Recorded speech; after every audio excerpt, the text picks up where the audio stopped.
నిధిలో మనం సజీవులుగా ఉండటం, సజీవుడైన దేవుణ్ణి మనము జ్ఞాపకం చేసుకుంటూ మరొక పర్యాయం ఆయనను స్తుతించే అవకాశాన్ని ప్రభు మనకిచ్చినందుకు గాను మనం భాగ్యవంతులం. అలాగే ప్రేమతో ఆహ్వానించి సమయాన్నిచ్చిన దైవజనులు పాస్టర్ గారికి, కుటుంబానికి నా ప్రత్యేక వందనాలు చెల్లిస్తున్నాను. ప్రియులారా, మీ అందరికీ తెలుసు మనం వచ్చిన సందర్భం. ఆ సందర్భం మనందరికీ తెలుసు.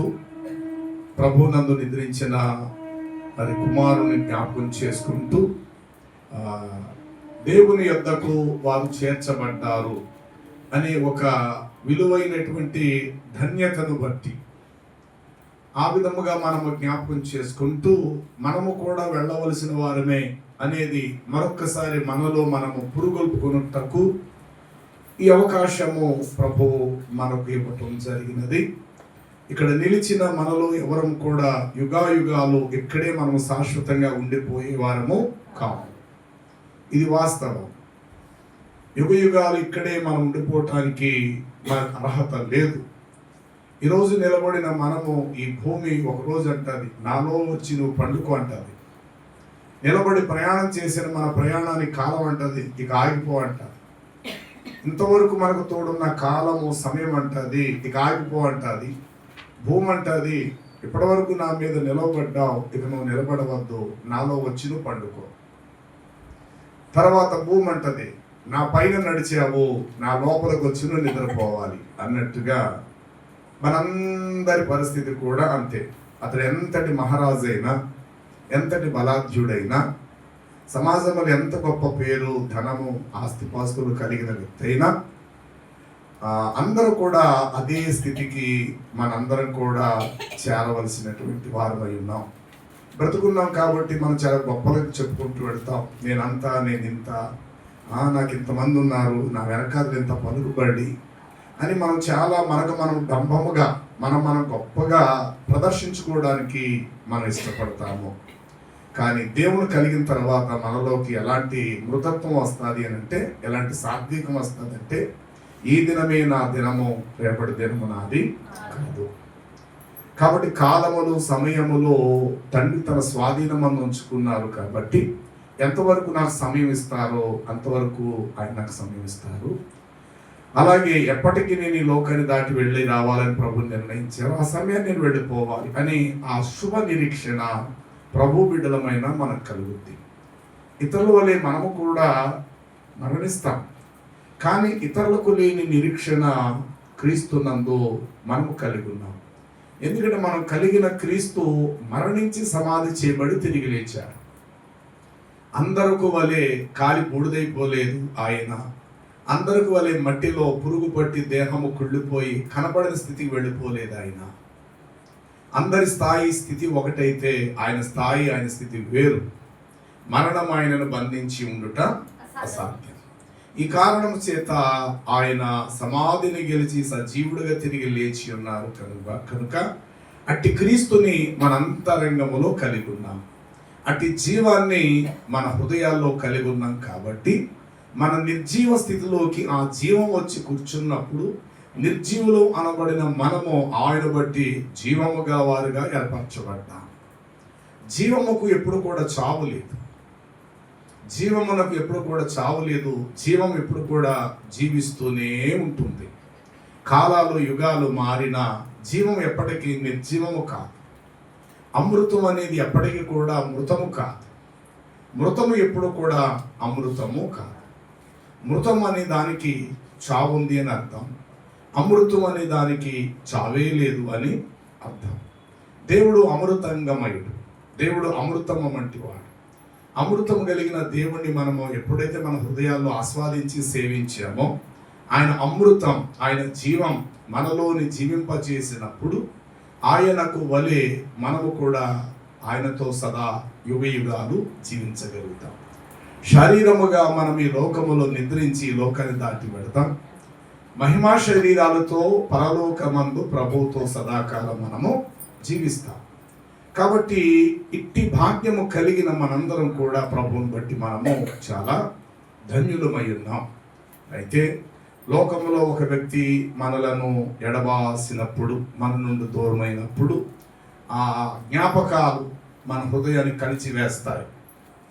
చిన్ననాటి నుండి కలిగిన అనుభవాలు, పెంచిన పెంపకం, మమకారాలు, ఆప్యాయత, అనురాగం, మన చేత తిన్న గోరు ముద్దల నుండి మొదలుకొని ఎవరినైనా మనం పోగొట్టుకున్నప్పుడు అది చాలా వరకు మన హృదయం దాటి బయటకు వెళ్ళదు.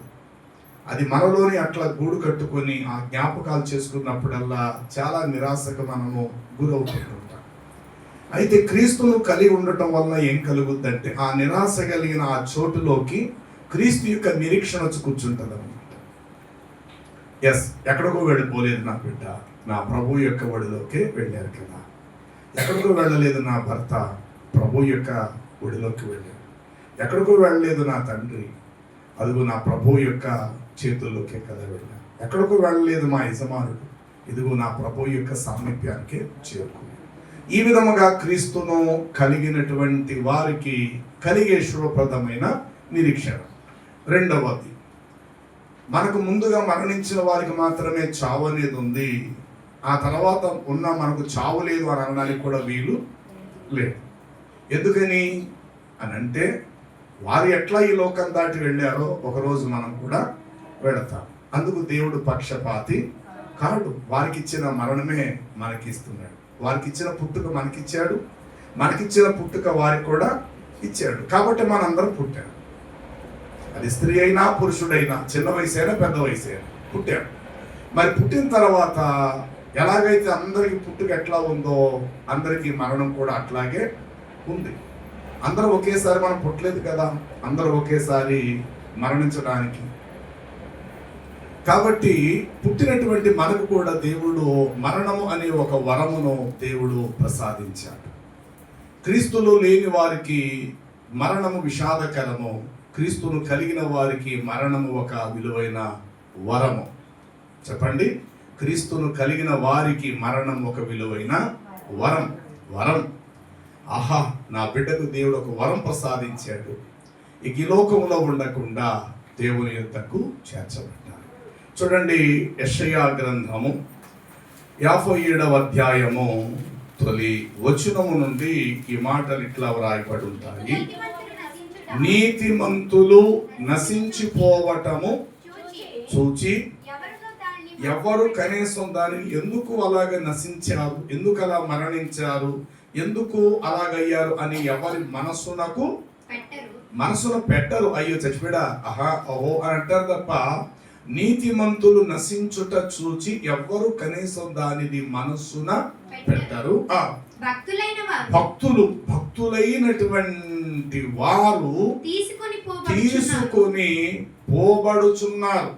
ఏం చేయబడుతున్నారటండి? తీసుకొని పోబడుచున్నారు. ఒక నిమిషం ఆగుతాం. ఒక వస్తువు మార్కెట్లో మనకు ఎదురైంది, అది కావాలనుకున్నాం, ఏం చేస్తాం? కొనుక్కుంటాం. సరే, ఆ చోటు నుండి మనము దానిని తీసుకొని పోతాం. ఎక్కడికి? మన ఇంటికి. మనం ఎక్కడికి వెళ్ళాం? మార్కెట్కి వెళ్తాం. మార్కెట్లో మనకు వస్తువు ఎదురైంది, అది కావాలి మనకు. అప్పుడు ఏం చేస్తాం? అప్పటి వరకు అక్కడే ఉన్న ఆ వస్తువు ఆ మీదట అక్కడ ఉండదు. అది ఎందుకని? అది కావాలి అని అనుకున్న వారి చేతుల్లోకి అది వచ్చేసింది. ఇప్పుడు కావాలనుకున్న వ్యక్తి తాను ఎక్కడికి వెళుతున్నాడో అక్కడికి ఆ వస్తువుని ఏం చేస్తారట? తీసుకొని వెళ్ళిపోతాడు. అంతే కదా.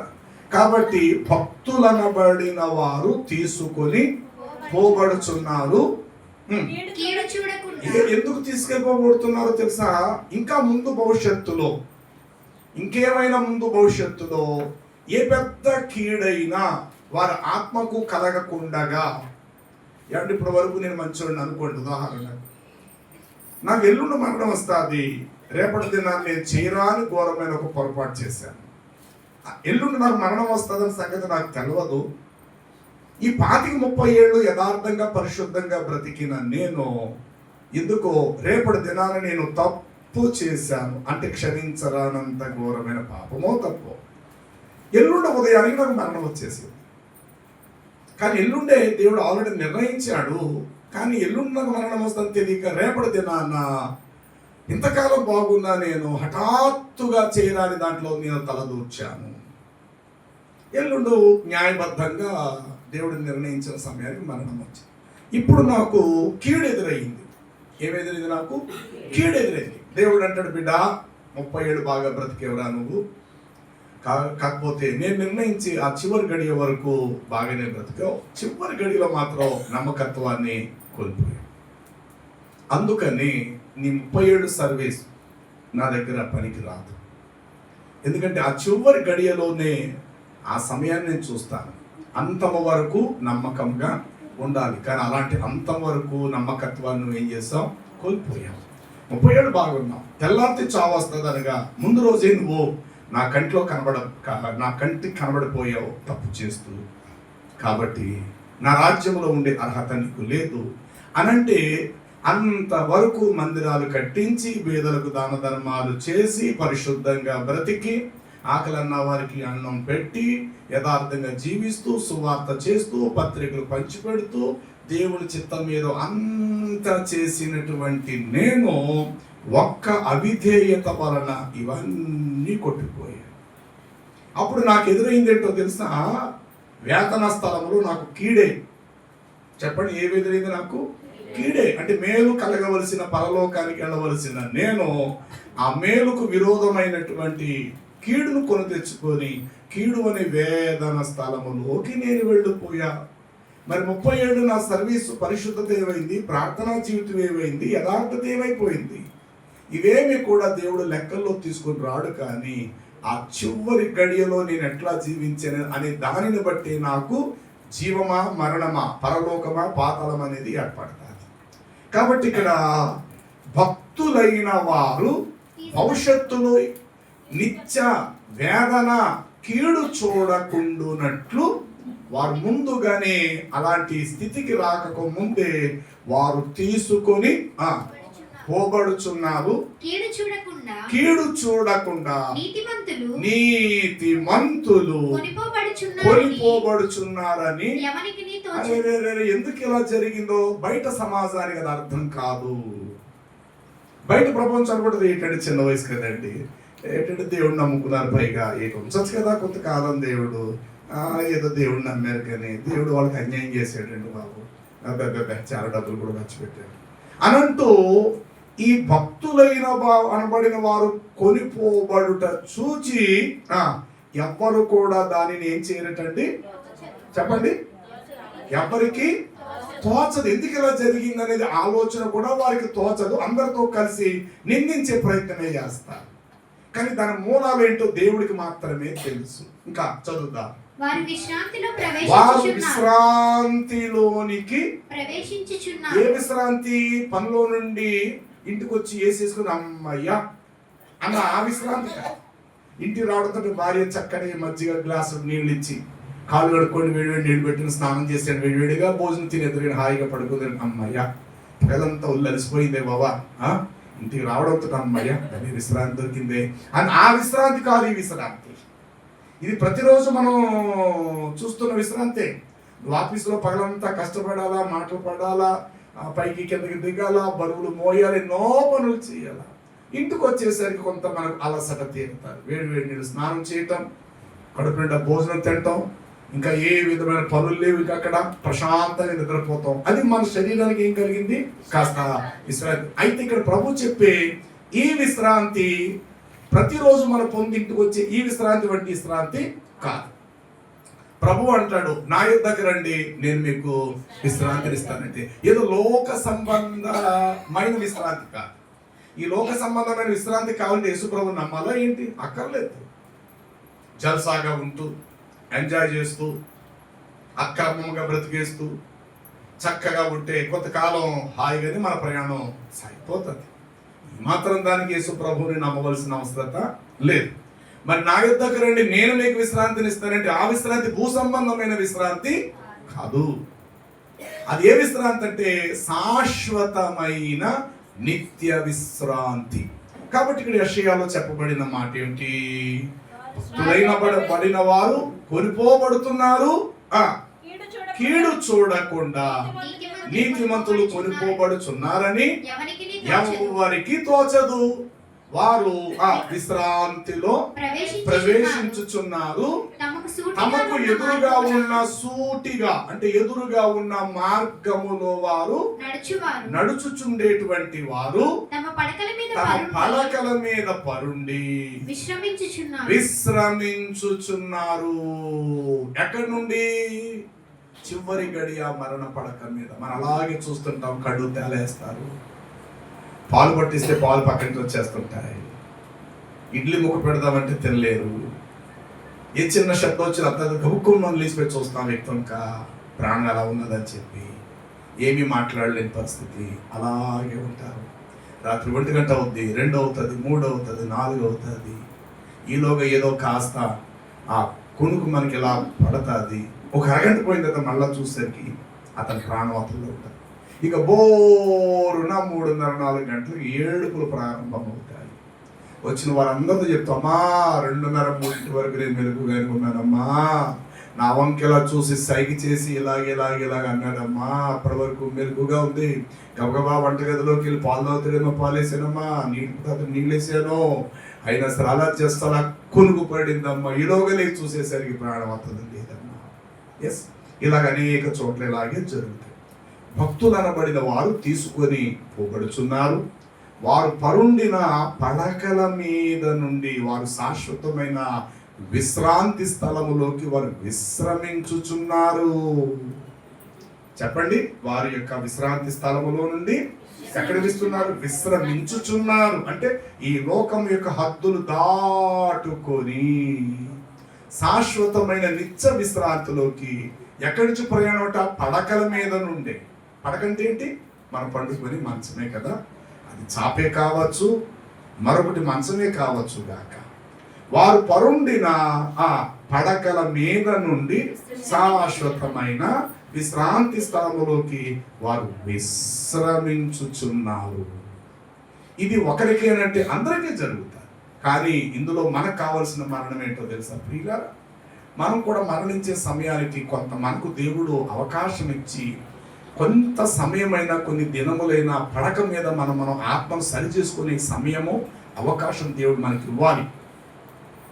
ఏ మచ్చ మనలో ఉందో, ఏ డాగు మనకు అంటుకుందో తెలియకుండా, ఏదో నిర్లక్ష్యంగా ఉన్నామేమో, ఎక్కడ మసంటుకుందో, ఎక్కడ మైలు లేకపోతే ఆ చెడు మనకు అంటుకుందో, పైగా మనం మంచివారుగానే బాగున్నాం, పైకి ప్రార్థన కూడా చేస్తున్నాం, కన్నీళ్లతో కూడా ప్రార్థన చేస్తున్నాం, వాక్యము చదువుతున్నాం, కానీ ఎక్కడో ఒక మచ్చ మాత్రం ఇంకా మనకు అంటుకునే ఉంది. అది పోగా. ఇది ఎప్పుడు జరుగుతుంది పోవటం అనేటువంటిది? అంటే మంచం మీద ఉన్నప్పుడు, మనుషులకు తన ఆలోచనలు దూరమైనప్పుడు కంటి చూపు అలాగే ఉంటుంది, మనిషి మాత్రం మాట్లాడలేని పరిస్థితి. ఆ టైంలో తన ఆత్మ దేవుని ఆత్మతో పెనుగులాడుతుంటుంది అనమాట. దేవుడు దాన్ని సరి చేసుకుంటుంటారు. దేవుడు సరి చేసుకునే అవకాశం అంతరాత్మకు దేవుడు ఇస్తాడు. బిడ్డ, ఫలానా టైంలో నీకు మచ్చ అంటుకుంది, దాన్ని సరి చేసుకో అన్నప్పుడు ఆ వ్యక్తి అలాగే కంటి చూపాలంటుంది, కళ్ళంట నీళ్ళు అలాగా వస్తుంటాయి, మనం పక్క నుంచి తుడుస్తూ ఉంటుంటాము. కొద్ది క్షణాలు అయిన తర్వాత ఆ వ్యక్తి పరమునకు చేర్చబడతారు. ఎంత మంచి అనుభవం ప్రియులారా!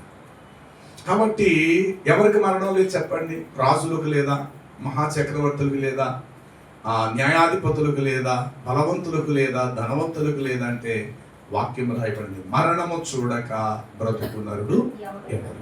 పాతాళం యొక్క వశము కాకుండా తనను తాను తప్పించుకోగలిగిన నరుడు ఎవరు? కాబట్టి మరణము నాకు ఇంకా రాలేదు అని బరి తెగించి మనం బ్రతుకుట కంటే, మన ఎదుట మరణం అనేది కాసు కూర్చుంది సుమా అని ఎరిగి సాత్వికముతో బ్రతుకటం ఉత్తమమైన విషయం.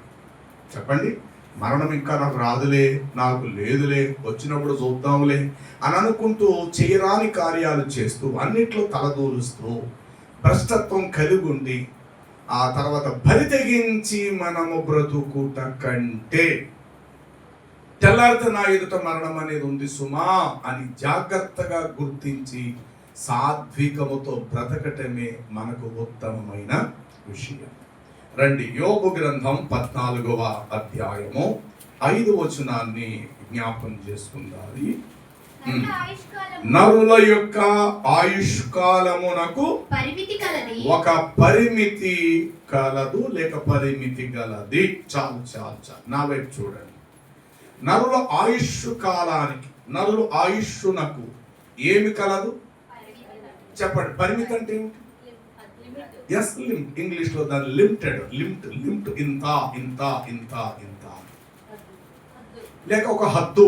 మీ స్థలం ఎక్కడ దాకే బాబు, ఇక్కడి నుంచి ఒక అంగుళం కూడా రావద్దు, మీరు ఇక్కడ గోడ కట్టుకోండి, కంచి వేసుకోండి, అది మీ స్థలం, ఇది మా స్థలం.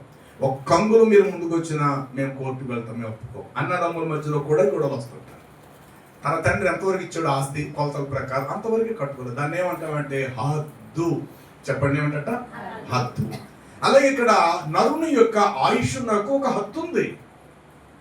నరుని ఆయుష్నకు ఒక పరిమితి ఉంది. ఇప్పుడు ఆదాము ఏదో 950 సంవత్సరాలు బ్రతికాడని, అలాగే మెతుషేల 969 ఏళ్ళు బ్రతికాడని మనం కూడా అలా బ్రతికేద్దామా ఏంటి? అలా బ్రతకాలంటే మనం ఎప్పుడు పుట్టుండాలా? ఆ కాలంలో పుట్టుండాలి. ఏ కాలంలో పుట్టుండాలి? ప్రారంభ రోజులు ఆదాము కాలంలో ఒకవేళ మనం పుట్టుంటే అప్పుడు మన ఆయుష్కాలు 1000 సంవత్సరాలు అయి ఉండేదో 907 సంవత్సరాలు ఉండేదో మనకు తెలియదు కానీ మీరు చదివిన 90 కీర్తన ప్రకారం చూస్తే 70 సంవత్సరాలు బాగా గొప్ప అనుకుంటే. అది కూడా ఎప్పటి మాట? అది మోషే కాలములో మోషే రాసిన మాట. 90 కీర్తన, 92, 91 ఇవన్నీ మోషే కీర్తనలు. అయితే మోషే ఈ భూమి మీద ఎప్పటికీ జన్మించి ఎంతకాలం అయింది అని అంటే, యేసు ప్రభు వారికి మోషేకు 1500 సంవత్సరాలు. యేసు ప్రభు వారికి ఇప్పటికీ భూమి మీద 2026 సంవత్సరాలు. సరే 2000 అనుకుందాం 2000 అనుకుందాం. ఈ 2000ను ఆ 1500 కలిపి ఎంత అంటే 3500 సంవత్సరాల పూర్వమే వారి ఆయుష్కాలం ఎంత అంటే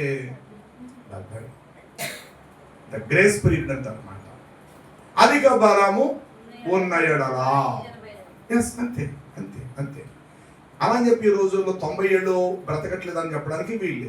అక్కడక్కడ చూస్తే పెద్ద వయసు గల తల్లులు కనబడతారు, పెద్ద వయసు గల వారు తాతలు లాంటి వారి తండ్రులు కూడా కనబడతారు. అయ్యా మీ వయసు ఎంతంటే బాబా 97 బాబా, బాబు నా వయసు వచ్చి దాదాపు 102 ఏళ్ళు బాబు అని అన్నవాళ్ళు కూడా ఉన్నారు.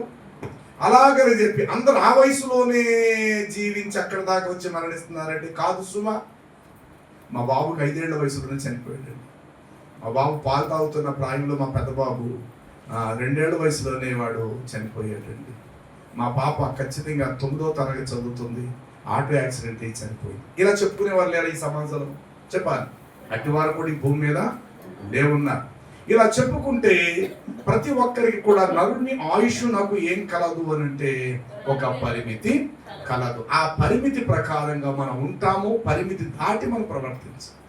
బైబిల్లో పరిమితిని దాటించిన వాడు రాజైన హిజ్కియా. వాస్తవానికి ఆ రోజే చనిపోవాలి, ఆ గడియలోనే చనిపోవాలి. ఎందుకని? ప్రవక్త వచ్చి చెప్పాడు, నీవు నీ ఇల్లును చక్కబెట్టుకో, నువ్వు మరణం అవుతున్నావని. ఆ మాట చెప్పిన వెంటనే అతనికి ఏమి రావాలి? నిజానికి ఎస్, మరణమే రావాలి. కానీ బ్రతకాలని చెప్పి ప్రార్థన చేయలేదు.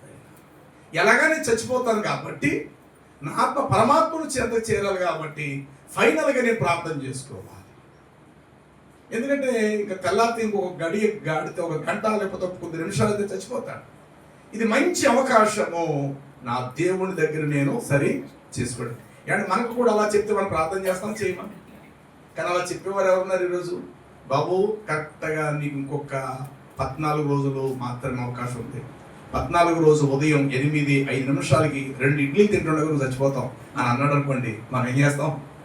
ఆ రోజు వరకు కూడా మనము కనిపెడతాం. అవునా కాదా, అవునా కాదా? అతను చెప్పింది నిజమైన మాట అయితే గనుక సమయం దగ్గరకు వచ్చే కొద్ది భయం వేస్తుందా? భయం వేయదా? నిజంగా భయం వేస్తుంది మనం. ఎందుకు అతను నోటి చాలా సందర్భం చెప్పాడు, రేపు వచ్చే సంవత్సరం మగ పిల్లడు పుడతాడు అంటే మగ పిల్లడు పుట్టాడు. రేపు వచ్చే సంవత్సరం మీరు ఇల్లు కట్టుకుంటారు, ఖచ్చితంగా ఇల్లు కట్టుకున్నారు. రేపు వచ్చే సంవత్సరంలో జరుగుతుంటే అలాంటి ఎన్నో కార్యాలు చూసాము అతని నోటి మాట చేత. అలాంటి వ్యక్తి వచ్చి మనకి చెప్తే మనకి ఎలా ఉంటుంది? భయం వేస్తుందా? భయం మీద. ఎందుకంటే అతను చెప్పినవన్నీ కూడా జరిగింది కాబట్టి ఇది కూడా జరిగితే. ఇప్పుడు రాజైన హిజ్కియా దగ్గరకు ఆమోసు కుమారుడు ప్రవక్త యెషయా వెళ్ళి చెప్పాడు. ఎవరు చెప్తే వెళ్ళాడు ఇతడు? ఎస్, దేవుడు చెప్తేనే వెళ్ళాడు. జీవ మరణాలు ఎవరి వర్షము? దేవుని వర్షం. ఆ దేవుడే చెప్పాడు, వెళ్ళి అతనికి ఈ మాట చెప్పేసారా అన్నాడు. వెళ్ళాడు, నువ్వు నీళ్ళు చక్క పెట్టుకో అన్నాడు.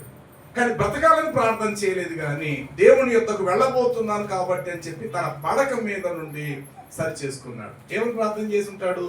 దేవా, ఇశ్రాయేలు దేవ యెహోవా, సైన్యములకు అధిపతి యెహోవా, నీ సన్నిధిని నేను ఎట్లా నడుచుకుంటేనో, సమస్తము నీ దృష్టికి అనుకూలంగా నేను ఎట్లా జరిగించితేనో, కృపచేత నన్ను జ్ఞాపకం. ఈ ప్రార్థన అంతట్లో ఎక్కడైనా నాకు ఆయుష్ ఇమ్మని కానీ, నన్ను బ్రతికించు అనే కానీ ఎక్కడైనా మాటలో కనబడిందా? లేదు. తను ఎలాగ చివరి టైంలో ఉన్నాడు కాబట్టి దేవుని చెయ్యి అందుకోబోతున్నాడు కాబట్టి సరి చేసుకునే ప్రార్థనే చేశాడు. అతడు ఇట్లు ప్రార్థన చేయుచు తన కన్నీళ్లు విడువగా అంతటి యెహోవా వాక్కు మరలా యెషయా ప్రత్యక్ష, నీవు వెళ్ళి నా ప్రజల అధిపతితో ఇట్లు చెప్పు, నీవు కన్నీళ్లు విడుచుట నేను చూచి తిని, నీ ప్రార్థనలు నేను ఆలకించి ఉన్నాను, 15 సంవత్సరాలు నేను నీకు ఆయుష్ను ఇచ్చుచున్నాను. ఒక చోట అంటాడు, నా వలన నీకు దీర్ఘాయుషు కలుగును, నువ్వు జీవించు సంవత్సరముల యొక్క సంఖ్య అధికములు. అది ఎవరి చేతుల్లో ఉంది? ఆయన చేతుల్లో ఉంది. అలాగని చెప్పి ఈ రోజు మనం ఏదో ప్రార్థన చేసి హిజ్కియా యొక్క ప్రార్థన లాంటి ప్రార్థన చేసి, ప్రభువా హిజ్కియాని జ్ఞాపకం చేసుకున్నట్టు నా భార్యను జ్ఞాపకం చేసుకో, నా భర్తను జ్ఞాపకం చేసుకుంటే కుదరదు. అది చెప్పండి, ఆ ప్రార్థన ఇప్పుడు కుదరదు. ఇప్పుడు మోషే ఎర్ర సముద్రం చేర్చేసాడు, అలా అని చెప్పి మనం కూడా సముద్రం దగ్గరికి వెళ్ళిపోయి ఇగో మోషే చేసిన ప్రార్థన చేస్తున్నాం కాబట్టి దేవుడు అంటాడు, నీకు అవసరత ఏంటి అంటాడు. నీకు అవసరత ఏంటి? ఆ రోజంటే ఫరో సైన్యం తరుగుతున్నారు, ఆ రోజంటే ఎదురుగా సముద్రం అడ్డు వచ్చింది, ఓకే. కాబట్టి అది ఆ రోజుకు అది సరిపడింది. నీకేం పోయే కాదు. ఇప్పుడు పడగట్టించుకుని అవతలకి వెళ్ళు, లేకపోతే ఇగో పైన కొంచెం ఎదరికెళ్తే ఒక ఫ్లైఓవర్ ఉంది కదా బ్రిడ్జి, దాని మీద చేరిపో. నీకు నదట్టు అయితే కృష్ణా గోదావరి నీకు అడ్డు ఉన్నది కాబట్టి గుంటూరు వెళ్ళాలంటే ఖచ్చితంగా నువ్వు ఏం చేయాలి? ఫ్లైఓవర్ ఎక్కమ్మా. అప్పుడు లేదు ప్రభా నేను కృష్ణ నదిలోకి వెళ్తా 2 పాయలు అయిపోవాలి, ఇది మోషన్ ఎట్లా కుదురుతుంది? అది ఆ రోజు కావాల్సింది, అది ఈ రోజుకి అవసరత లేదు. ఆ రీతిగానే ఆ రోజు హిజ్కియాను జ్ఞాపకం చేసుకునే దేవుడు హిజ్కియాకు 15 సంవత్సరాల తర్వాత ఏం జరిగిందో మీరు ఆలోచన చేస్తే కనుక మనం దేవుడిని ఆయుష్కాలం ఇమ్మని కూడా అడగలేము పిల్లలు, అక్కడ చేసిన కార్యాలను బట్టి. కాబట్టి హిజ్కియా ఆయుష్ ఇమ్మని అడగలేదు, కానీ దేవుని సన్నిధానంలో ప్రార్థన చేసి సరిచేసుకోగా దేవుడే అతనికి ఆయుష్ కాలాన్ని ఇచ్చాడు. కాబట్టి మనం ప్రార్థన చేయటం మన ధర్మం, దేవుని గోజాడటం, దేవుణ్ణి అడగటం సహజమే. అది నా ఇంట్లో సమస్య అయినా, నీ ఇంట్లో సమస్య అయినా, ఒక విలువైన దేవుణ్ణి, ప్రార్థనలు ఆలకించే దేవుణ్ణి, మృతులను సజీవులుగా చేసే దేవుణ్ణి మనం కలిగి ఎరిగి ఉన్నాం కాబట్టి ప్రతి సమస్య మనం ఆయనతో చెప్పుకొని ప్రభు దగ్గర ప్రార్థన చేయడం ధర్మమే. అలాగని చెప్పేసేసి హిజ్కియాకి ఇచ్చినట్లుగా ప్రతి ఒక్కరి ప్రార్థనలకు అలా ఇచ్చేస్తే అసలు ఇంకెలా ఉంటుందో తెలుసా? ఇప్పుడే భూమి మీద ఇరుకైపోయి ప్రజా సంఖ్యతో అసలు ఖాళీ లేని పరిస్థితి. సాయంత్రం మీరు 5 దాటిన తర్వాత 10 వరకు మీరు విజయవాడ వెళ్ళండి చూద్దాం, ఒక కారులో మీరు వెళ్ళండి చూద్దాం, ఎంత ట్రాఫిక్ జామ్ అయిపోయింది. అంటే ట్రాఫిక్ అంత ఉన్నదంటే అర్థం ఏంటి? ప్రజా సంఖ్య పెరిగిందనే కదా. మరి ఆ మాటకు వస్తే అసలు భూమి మీద మానవుడు పుట్టింది మొదలు నేటి వరకు అసలు మరణం లేకుండా దేవుడు చేస్తుంటే ఏం జరుగుతుంది? ప్రార్థనకి ఇక్కడికి 100 మంది ఒకవేళ వస్తే ఎలా ఉంటుందో, ప్రతిరోజు ఇక్కడ 100 మంది ఉంటారు. ఎందుకని? స్థలాలు ఏంటి చెప్పాలి. ఒకే బాత్రూమ్ 100 మందికి వెళ్ళాలి, ఎలా ఉంటుంది చెప్పండి? ఒకే మంచం 100 మంది పడుకోవాలి, ఎట్లా కుదురుతుంది? అందుకని దేవుడు ఇచ్చిన దేవుడే మరలా ఆ సందర్భమును బట్టి దేవుడు తీసుకుంటాడు. 16వ అధ్యాయము యోబు గ్రంథం చివరి మాట చూడండి. 16వ అధ్యాయం చివరి మాట, కొద్ది సంవత్సరములు గతించిన తర్వాత అసలు ఎప్పటికి ఒకరు చదవండి, ఎప్పటికి తిరిగి రాని మార్గమున నేను వెళ్ళదు. ఆ అధ్యాయం అలా ఉంచాను, నా వైపు చూడాలి. ఎన్ని గడిచిన తర్వాత? కొద్ది అని మాట అన్నాడు. దీనిని దావీదు అంటాడు, నా దినములు నీవు చెప్ప బెత్తుడని ఎప్పుడు అంటాం? బొటన వేలు అడ్డంగా పెట్టినప్పుడే దీన్ని అంటాం, ఏమని? బెత్తుడు. ఇలా ఉంటే అలా చేయలేక హస్తాము పంజా, 5 వేలు పంజా అంటే ఇలాగ. అయితే బెత్తుడనే మాటకు ఆ బొటన వేలు అడ్డు పెట్టాలి. ఈ బొటన వేలే దేవుడు అనుకున్న ఉదాహరణ. దేవుడు లేని, దేవుని యొక్క ఇక సమయం మనకి ఇవ్వలేని పరిస్థితి బెత్తుడు. ఈ భూమి మీద ఉన్నంత వరకు, అంటే దేవుడు ఉన్నప్పటికీ దేవుడు లేని వారిగా మనం జీవిస్తున్నాం. అంటే కళ్ళ ముందైనా ప్రత్యక్షంగా దేవదూతలకు పరలోకంలో ఉన్నట్లుగా మహిమలో ఆయన ఉన్నట్లు భూమి మీద ఎవరికి అలా కనబడిపోయే పరిస్థితి ఇక్కడ లేదు. దేవుణ్ణి ఎరిగిన వారమై ఉండి దేవుడు లేని వారిగా మన ప్రస్తుతం భూమి మీద జీవిస్తున్నారు. దీనినే బెత్తుడంత జీవితం. ఈ బెత్తుడును ఇలా ఎడదీయండి. ఎన్ని గ్యాపులు వచ్చాయి ఏమా? 3 వస్తాయి. 1 2 3 కదా. ఇలాగ లెక్కేస్తే 1 2 3. ఓకే, ఈ 3 ఖాళీలను 3 కాలాలుగా మీరు విభజించండి. బాల్యము నుండి యవ్వనం, యవ్వనము నుండి మధ్యదశ, మధ్యదశ నుండి వృద్ధాప్యము. ఇప్పుడు 12 నుండి 1 గంట మీదకి ముళ్ళు వచ్చినప్పుడు గంట అయినట్టు. ఇప్పుడు 12 నుంచి 1 గంటకి 2 గంటల గంట చెప్పాలి. మరి ఆ గంట ఎక్కడి నుంచి ప్రారంభమైందంటే 12 మీద ఉన్న ముళ్ళు 1 అనే దాని దగ్గరికి వచ్చేసరికి ఏమైందంటే గంట అయింది. కానీ మనకి ఎన్ని అక్షరాలు కనపడ్డాయి తెలుసు? అక్కడ ఎన్ని అంకెలు కనపడతాయి? 2 కనపడ్డాయి. ఏంటి? 12 మీద ఉండగా కూడా చూసాము, 1 గంట మీదకి ఆ ముళ్ళు అలా తిరిగి ఇక్కడ రావటం కూడా చూసాము. ఓకేనా? అంటే ఇప్పుడు 12 నుండి 1 గంట దగ్గరకు వచ్చినంత మాత్రాన 12 1 గంట 2 గంటలు అంటామా? నో. 12 లగాయత్తు మొదలి 1 గంట అనే ముళ్ళు మీదకి వచ్చేసరికి కాలం మధ్యలో ఎంత గడిచిందంటే 1 గంట మాత్రమే గడిచింది. అలాగా ఈ బెత్తుడుకు చిటికిన వేలు నుండి ఈ యొక్క ఉంగరపు వేలు, ఉంగరపు వేలు నుండి మధ్యవ్రేలు, మధ్యవ్రేలు నుండి చూపుడు వేలు దగ్గరికి ఇలా వస్తే మధ్యలో ఎన్ని గ్యాప్లు కనబడుతున్నాయి? 3 గ్యాప్. ఈ 3 కాలాలు చూడండి. యెహోషువ గ్రంథము తొలి అధ్యాయము 10 వచనాన్ని చదువుదాం. యెహోషువ గ్రంథము తొలి అధ్యాయము 10 వచనం. కాగా యెహోషువ ప్రజల నాయకులతో ఇలాగూ ఆజ్ఞాపించెను, మీరు పాళెములోనికి పోయి జనులతో ఈ మాటలను ఏమని కంటిన్యూ. మీరు స్వాధీనపరుచుకొనబోవు మీ దేవుడైన యెహోవా మీకు ఇచ్చుచున్న దేశమును స్వాధీనపరచుకున్న పోవటకే 3 దినములలోగా మీరు యోర్దానును దాటివలను. చెప్పండి, ఎన్ని దినము? 3 దినములు. ఈ 4 రేళ్ల మధ్యలో మీ గ్యాప్లు ఎన్ని వచ్చాయి? 12 నుండి 1 గంటకి ఎంత గంట, 1 గంట నుండి 2 గంట గంట, 2 నుండి 3 ఎంత గంట. మన 12 లెక్క వేయకూడదు. 1 గంట 2 3 అంటే 3 గంటలు గడిచాయి. ఓకేనా? ఇక్కడ ఈ బెత్తుడు అనే మాటలో మధ్యలో మీకు కనబడేది ఏంటంటే వ్రేళ్ళు అయితే 4 వచ్చాయి, కానీ కాలాల మధ్యలో సమయములు గ్యాప్లు ఎంత వచ్చాయి అంటే 3 వచ్చాయి. ఈ 3టిని ఇక్కడ దేవుడు 3 దినాలతో పోల్చాడు. దేవుని దృష్టికి 1 దినము 1000 సంవత్సరాలని ఆయన స్థానం, అది ఆయన అంతస్తుంది, ఆయన స్థితి. అది మన దృష్టికి వచ్చేసరికి ఇక్కడ బెత్తుడు అనేటువంటి దానికి 3 కాలాలతో పోల్చబడింది. కాబట్టి మీరు స్వాధీనపరుచుకోవాలనుకుంటున్న దేశంలోకి మీరు వెళ్ళి అడుగు పెట్టాలి. కాబట్టి మీరు 3 దినాలలో తప్పనిసరిగా మీరు యోర్దాను ఏం చేయాలి? దాటాలి. ఈ రోజు కాకపోయినా రేపు, రేపు కాకపోయినా ఎల్లుండు, మొత్తం మీద 3 దినాలు మాత్రం కన్ఫర్మ్ మీరేమవ్వాలంటే యోర్దానును ఖచ్చితంగా మీరేం చేయాలి? దాటాలి. నేను దాటనంటే కుదరదు, నాకు మరణం రాకూడదంటే కుదరదు. యోర్దాన్ అనే మాటకు అర్థం మృత్యువు. ఆ మృత్యువుతో చేసుకునే నిబంధనలు రద్దు చేయటానికి క్రీస్తు కూడా యోర్దాను నదిలో మృత్యువు ఒడిలోకి వెళ్ళినట్లు యోర్దాను నదిలో బాప్తిస్మమును పొందాడు. ఈ యొక్క యోర్దాను ఎట్లాగా మన దగ్గరికి మృత్యువు మన దగ్గరికి వస్తుంది అని అంటే, ఇర్మియా గ్రంథము చూడండి 12వ అధ్యాయము 4వ వచన భాగాన్ని చదువుదాము. 12:4 వచనం. భూమి అన్నాడు దుఃఖించవలెను. సరే 5వ వచనం అనుకుంటా.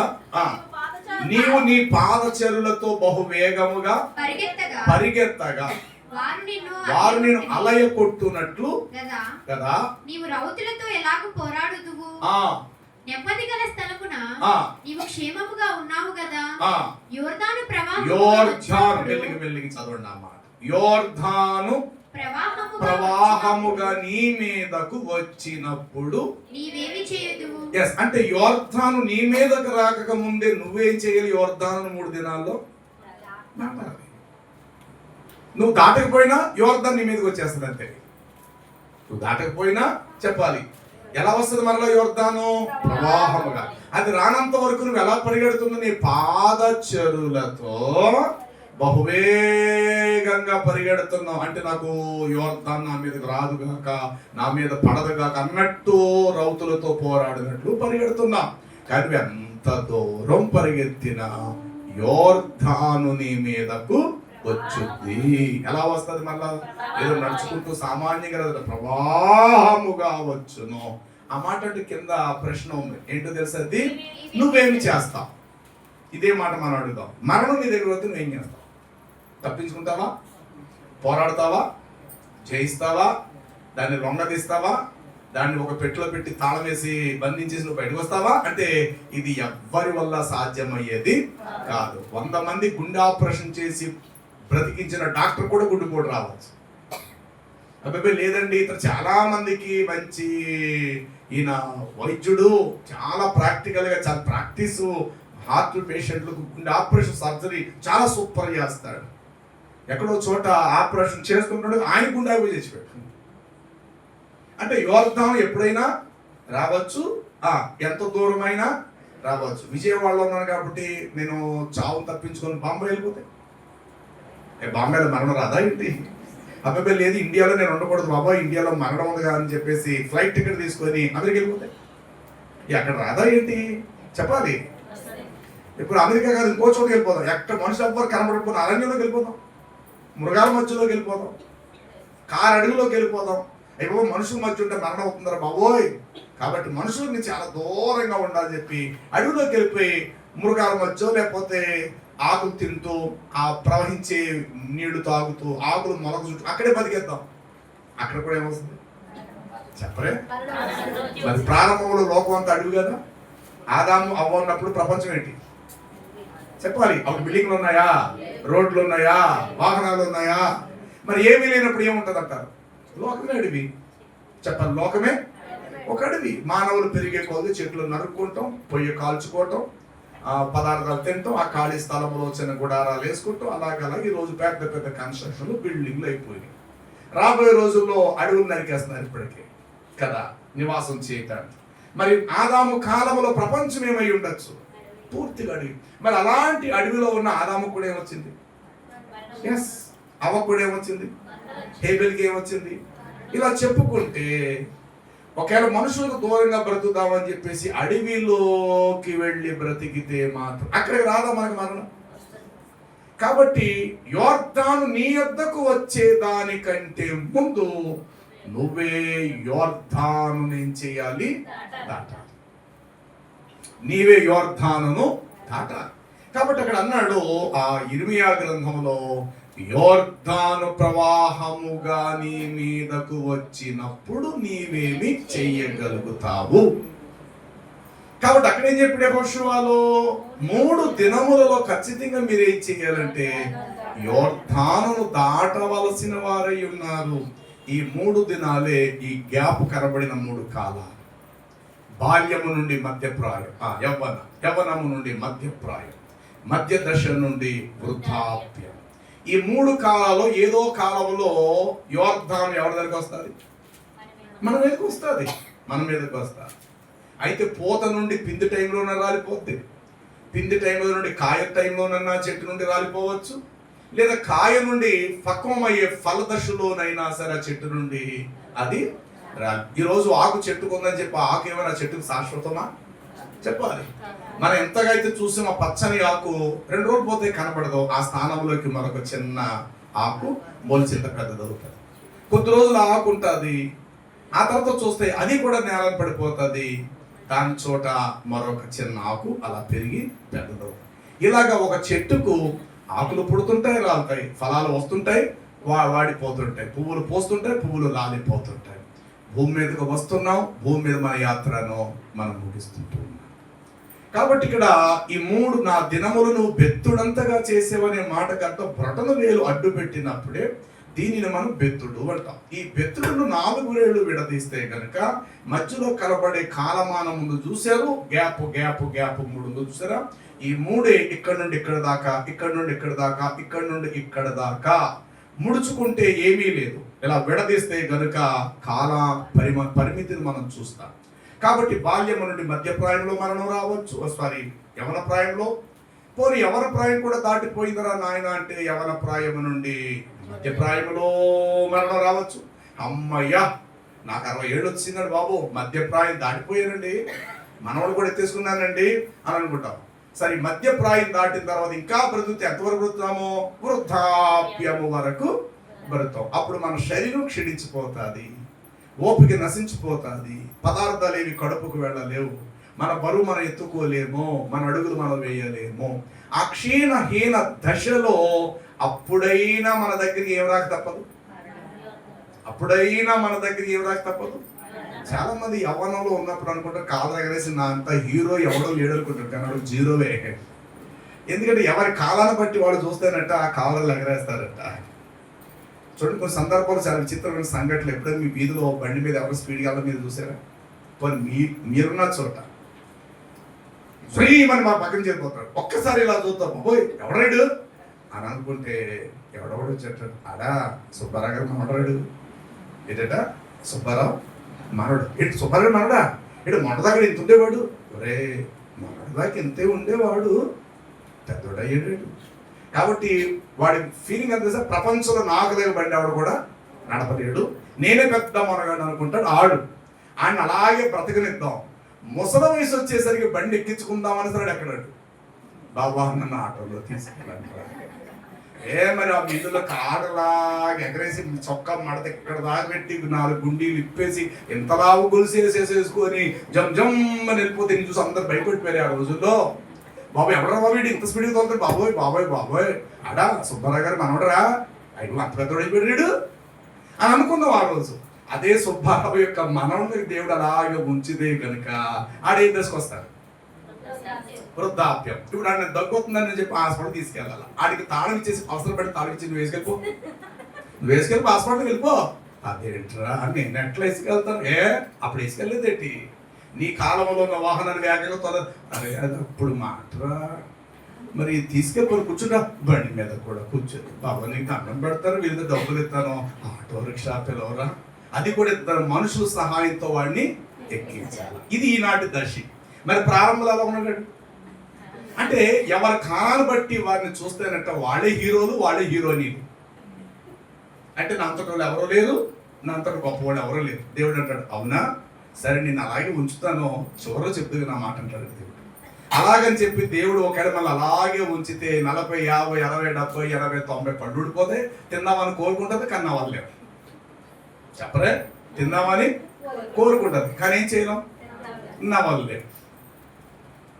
ఏది సహకరించదు మనకు, మన బాడీ మనకు సహకరించదు. మీరు చూడండి, చిన్న పిల్లలు ఎక్కువగా మెలకుగా ఉంటారా, ఎక్కువగా నిద్రపోతారా చెప్పాలి కదా. ఎప్పుడు వెళ్ళినాడు ఉయ్యాలు పడుకుంటాడు, తండ్రి వచ్చి అంటాడు ఏమే ఇడికి లగలేదా, ఏమంటే పొద్దున్న చాలా పొడి లేకపోయాడు బాబు, లేకపోతే నాకు ఇబ్బంది కలిగిస్తాడు, ఆ ఉండేవాడిని. సాయంత్రం వచ్చిన ఆడు పడుకుంటుంటాడు, తెల్లవారు చూసినా పడుకుని ఉంటాడు. ఎప్పుడో 1 గంట పేచీ పెడతాడు, అరుస్తాడు, ఎక్కువ శాతం పడుకుంటాడు. ఇలా అనుకోండి, ఏమిటో తెలుసా, రోజంతట్లో వాడు ఒక 2 గంటలు మెలకుగా ఉన్నాడు, 22 గంటలు నిద్రపోతాడు అనుకోండి. 24 గంటల్లో 2 గంటలు అంటే 60, 120 నిమిషాలు మనుషులతో ఆడుకున్నాడు. మిగతా సమయం అంతా కూడా ఏం చేసాడు, నిద్రపోయాడు. అలా కాలం గడిచే కొద్ది ఏం చేద్దాం సార్, నిద్రకు భంగం కలిగి 20 గంటలు పడుకున్నవాడు 18 గంటలు పోతాడు, 18 గంటలు ఉన్నవాడు 10 గంటలే ఉంటాడు. అంటే వయసు పెరిగే కొద్ది అలా 10 నుండి అలాగా వృద్ధాప్యం వచ్చేసరికి ఏం తెలుసా, 23 గంటలు వెలుగు ఉంటాడు, గంట నిద్రపోతాడు. ఏదో ముసలికి పడుకోదా, ముసలి ఏంటి పడుకోడా అని మనమంటే ఏం పడుకోడు బాబు, అడిగి నిద్ర రావట్లేదు. అందరూ పడుకుంటారు, వీడు మాత్రం మంచిగా కూర్చొని దొరుకుతూనే ఉంటాడు. అరే ముసలాడా నీకే చెప్పేది పడుకోవయ్యా, బాబా నాకు నిద్ర రావట్లేదు. ఏమో చిన్నప్పుడు ఉయ్యాలో బాగా పడుకున్నావు కదా అంటే అప్పుడు 23 గంటలు పడుకున్నాను, గంటే మా అమ్మతో మా నాన్నతో ఆడుకునేవాడిని. మరి ఇప్పుడు కూడా అలా చేయొచ్చు కదా, ఎక్కడ కుదురుదు బాబా, ఎంత ప్రయత్నం చేసినా ఏం రావట్లేదు. ఎస్, వీడికి ఎన్నో మందులు మాకులు వేయాలా, ఎవడెప్పుడు చూసినా మెలకువ అంటే 23 గంటలు మెలకుగా ఉంటున్నాడు. వీలైతే ఎప్పుడో తెల్లవారుజాన కంటికి నిద్రపడి ఒక్క అర్ధ గంట పావు అలాగే నిద్రపోతాడు అంతే. ఇది వృద్ధాప్యంలోకి వచ్చే పరిస్థితి. ప్రారంభంలో కడుపు నిండా పాలు తాగాడు, వయసులో యవనస్తులు కడుపు నిండా కూడు తినేశాడు, వెనకాల అమ్మ బాబు తింటున్నారా, ఇంకా తమ్ముళ్ళు ఉన్నారు, కూర సరిపోతుందో లేదో ఆలోచించలేడు, పీకులు దాకేసుకుని దాకంతా ఖాళీ చేస్తాడు. ఇప్పుడు అలాంటి కూడు వృద్ధాప్యం అడిగి వెంటనే తింటాడేమో చూద్దాం.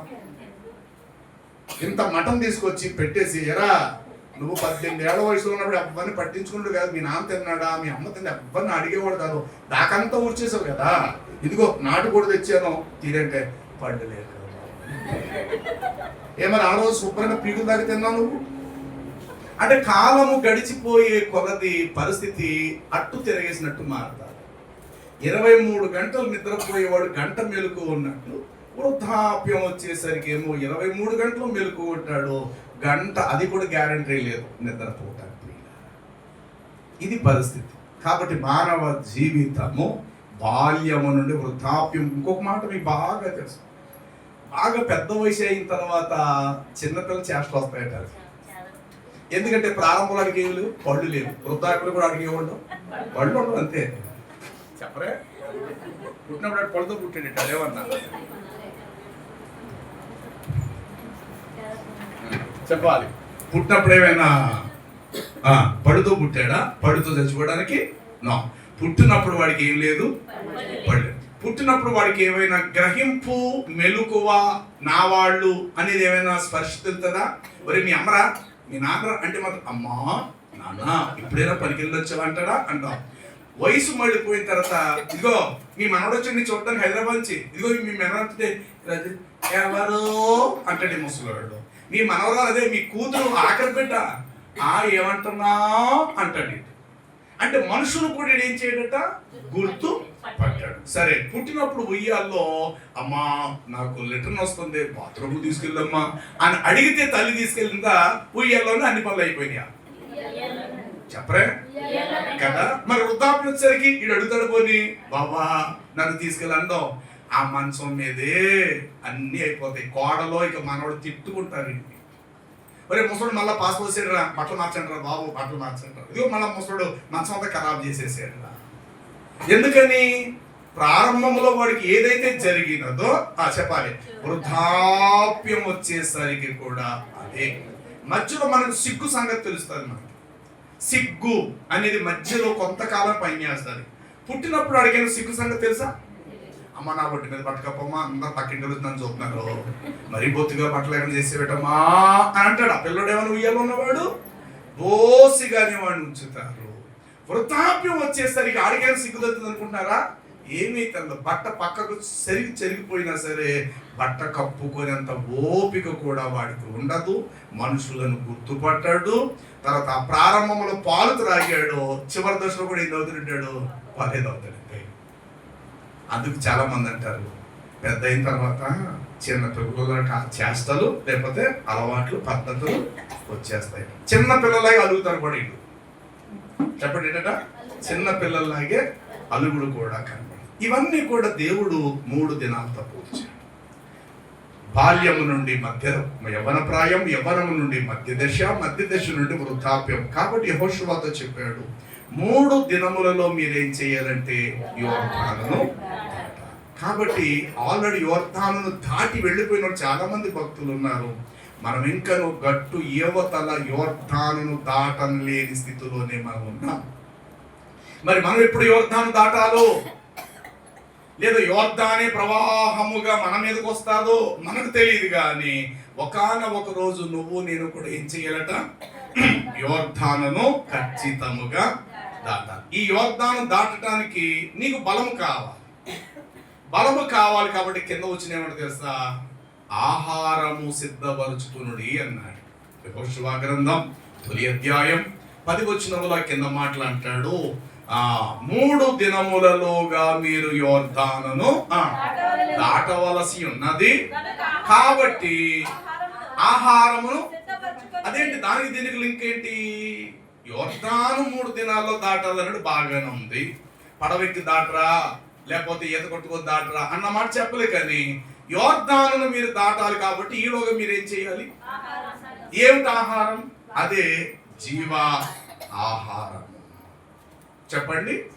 ఎస్, ఈ జీవ ఆహారమును నువ్వు భుజిస్తేనే ఖచ్చితంగా యోర్దాను నువ్వేం చేస్తావు? దాటుతావు తప్ప యోర్దాను నీ మీదకు రాదు. యోర్దాను నీ మీదకు రాకముందే నీవే స్వయంగా యేసు ప్రభు వారు ఆ యొక్క నది మీద, సముద్రం మీద ఆయన నడిచి ముందుకు వెళ్ళినట్లు యాజకులు మందసం మోయి వారి అరిపాదములు యోర్దాను మీద కాళ్ళు మోపగా యోర్దాను నది పై నుండి కింద వరకు ఏకరాశిగా నిలిచిపోయింది. ఇప్పుడు నది వీళ్ళ ముంచిందా? నది మీద నడుచుకుంటూ వీళ్ళు అవతలకి వెళ్ళారా? ఎస్, అలాంటి అనుభవం మనకు కావాలి. యోర్దాను నీ మీదకి వచ్చేంత వరకు నువ్వు ఎదురు చూడక నీవే యోర్దానును దాటుకుంటూ వెళ్ళిపోవాలి. అలా వెళ్ళాలంటే నీకు శక్తి, సామర్థ్యత, బలము, ఓపిక కావాలి. కాబట్టి నీకేమవసరం? ఆహారం అవసరం. ఆ ఆహారమే ప్రభు మనకిచ్చిన జీవ ఆహారం. ఎవరైతే ప్రభు యొక్క వాక్యాన్ని భుజిస్తారో, ప్రభు యొక్క శరీరం అని, ఆయన రక్తం అని, ఆ పానాన్ని, ఆ శరీరాన్ని జ్ఞాపకం చేసుకుంటూ విశ్వాసమందు బలం పొందుకుంటూ ఎవరైతే భుజిస్తారో వీరు ఆత్మీయంగా లోపల బలపరచబడతారు. శారీరక మన బలహీనం కావచ్చు. చిన్న దెబ్బతో వెళ్తే మన శరీరం కుట్లేయించుకుంటాం. అందరిలాగే మనకి దగ్గు వస్తుంది, అందరిలాగే మనకు కాళ్ళు చేతులు బలహీనం అవుతాయి. కానీ మా బాహ్య పురుషుడు కృషించుచున్నప్పటికీ మా ఆంతర్య పురుషుడు దినదినము నూతన పరచబడుచున్నాడు. దేని ద్వారా? వాక్యము ద్వారా, సహవాసము ద్వారా, ప్రభు శరీరము, ప్రభు రక్తాన్ని మొదలగు వాటిని బట్టి లోలోపల మనము బలమొందుచున్నాము. తద్వారా ఆ బలము చేత మనం ఏం చేయాలి? యోర్దానులో దాటాలి. కాబట్టి ఈ యొక్క ఆహారము ఈ 3 కాలాల్లో ఏదో ఒక కాలంలో మనం తినాలి. అది తినాలంటే ముందు మనం ఏం చేయాలి? యోర్దాను దాటాలంటే ఆహారం తినాలి. ఆహారం తినాలంటే ఆహారం ఎవరు తింటారు?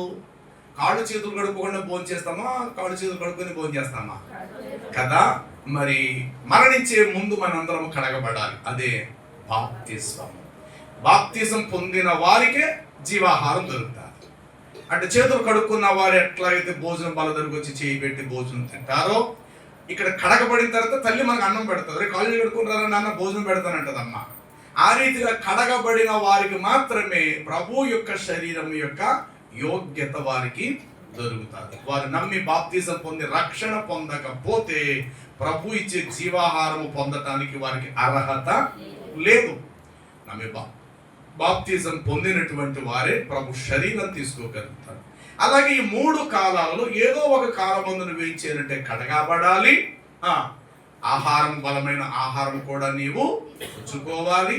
దాని ద్వారా బలం పొందుకోవాలి. బలం పొందుకొని బలాఢ్యుడివై జీవిస్తూ ఒకానొక సమయమందు దేవుడు నిన్ను యోర్దాను గట్టు దగ్గర తీసుకొచ్చేసరికి యోర్దానును దాటుకుంటూ నీవు ఆవతలకు వెళ్ళిపో. నా యందు విశ్వాసం ఉంచువాడు తీర్పులోనికి రాకుండా మరణములో నుండి జీవములోకి దాటి ఉన్నాడని మీతో నిశ్చయముగా. అదనమాట దాటం. కాబట్టి 3 దినాల్లో మీరు ఏం చేయాలి? యోర్దానును దాటాలి. యోర్దాను దాటాలి. 4 రోజులు చెప్పలేదు ఆయన. ఎన్ని రోజులు? 3 దినాలు. ఈ 3 దినాలు మానవ జీవితానికి 3 కాలాలు. బాల్యము నుండి యవనం, యవనుడి మధ్య దశ నుండి వృద్ధ. దీనిని దావీదు బెత్తుడంతగా చేసావు నా జీవితాన్ని. దావీదు మంచి వృద్ధాప్యమందు మంచి చలి కలుగుతున్నప్పుడు ఎన్ని దుప్పట్లు కప్పినా సరే అతను చలి ఆగలేదట. అలాంటి వృద్ధాప్యమందు దావీదు, నిండు వృద్ధాప్యము వచ్చిన వాడే దావీదు మృతి పొందాడు. అంటే సరిగ్గా బెత్తుడు పూర్తి చేసుకున్నాడు ఆయన. అంటే బాల్యము గడిచింది, యవనము గడిచింది, వృద్ధాప్యం యొక్క ముగింపులో దావీదు మృతి పొందాడు. కొంతమంది ఈ చిటికినీళ్ళ మధ్య గ్యాప్ నుండి మధ్య వేలకు వచ్చేసరికి కొంతమంది వెళ్ళిపోతారు. ఎందుకని అనంటే నరుని ఆయుష్నకు ఏమి కలదు చెప్పాలి. నరుని ఆయుష్నకు పరిమితి, ఒక నిర్ణయం, ఒక కాలమానం ఇంత అని నిర్ణయించాడు. 82వ కీర్తన 6వ వచనాన్ని మీరు గమనిస్తే ఇట్లా రాయబడి ఉంటుంది. 82 సంకీర్తన 6వ వచనం, మీరు దైవములై ఉన్నారని, మీరందరూ సర్వోన్నతమైన దేవుని కుమారులే అయ్యున్నారని నేను మీతో చెప్పుచున్నాను. అయినను ఇతర మనుషులు ఎట్లాగూ చనిపోవుదురు, మీరును అట్లాగునే. ఎస్, ఒకడు అధికారులలో ఒకడు నేలను కోల్చబడినట్లు మీరును. Yes yes yes. ఎప్పుడు? ఇతరుల వల్లే మనమును. మరి ఇతరులకు మరణాలు వచ్చినాయి, మరి ప్రభు బిడ్డలు మనకు మరణాలు వస్తాయంటే వస్తాయి. ఇతరులకు ఆకలి వస్తుంది, మనకు ఆకలి ఏదా ఏంటి? ప్రభు నమ్మేని మన కడుపుకి దేవుడు బ్యాట్ వేసాడా, ఒక సీల్ వేసాడా? నీకు ఎప్పటికి ఆకలేదు, నువ్వు ఎప్పుడు నీళ్ళు తాగక్కలా, నన్ను నమ్ముకున్నావు కాబట్టి ఇంక ఎప్పటికీ నువ్వు చచ్చి వరకు నీకు ఆకలేదు, నువ్వు పని చేయక్కర్లేదు, కష్టపడక్కర్లేదు, మెతుకులు తినక్కర్లేదు, నన్ను నమ్ముకున్నావు కాబట్టి నీ కడుపుకు నేను సీల్ వేసేసాను, ఎప్పటికీ నీకు ఆకలేదు అనేది ఏమైనా ఉందా మనకి? ప్రభుని ఎరగక ముందు మనం అదే కూడా తిన్నాము, ప్రభుని ఎరిగిన తర్వాత కూడా తింటున్నాం. ప్రభుని ఎరగక ముందు నిద్రపోయాము, ఇప్పుడు మనం నిద్రపోయాము. ప్రభుని ఎరగక ముందు కష్టపడ్డాము, ఇప్పుడు కూడా కష్టపడి పని చేసుకుంటున్నాం. అప్పుడు చెమటూర్చాము, ఇప్పుడు చెమటూర్చాము. అప్పుడు ఏ అవమానాలు నిందలు వచ్చాయి, ఇప్పుడు కూడా అలాంటి అవమానాల నిందలు వస్తున్నాయి. అప్పుడు ఏ చిన్న పెద్ద గాయాలు అయ్యాయి గతకాలం, ప్రభుని నమ్మిన తర్వాత కూడా గాయాలు కలగటం పెద్ద ఆశ్చర్యమేమి కాదు. ఎందుకని? మీరును ఇతర మనుషులు వంటి వారే. భూమి మీద శరీరాలతో మీరు ఉన్నంత వరకు, ఎంత నన్ను నమ్మినంత మాత్రాన నీకు కీడు రాకుండా, నీ కాళ్ళకు గోరికి దెబ్బ తగలకుండా కాపాడటం అది కరెక్ట్ కాదు. భూమి మీద జరిగేవన్నీ జరుగుతాయి. చాలా మంది అనుకుంటారు నీ పాదములకు రాయి తగకుండా వారిని తమ చేతుల మీద దేవదూతలు వచ్చి ఎత్తి పట్టుకున్నారు. ఆ మాటకు అర్థం భూమి మీద బ్రతికినంత కాలము నిన్ను తప్పించడం అనేది కాదు. నీ పాదములు చీకటి కొండకు తగలకుండగా, అది ముఖ్యమైంది. చూడండి ఈ మాట ఇక్కడ ఇర్మియా గ్రంథము. తెలియక చాలా మంది అనుకుంటారు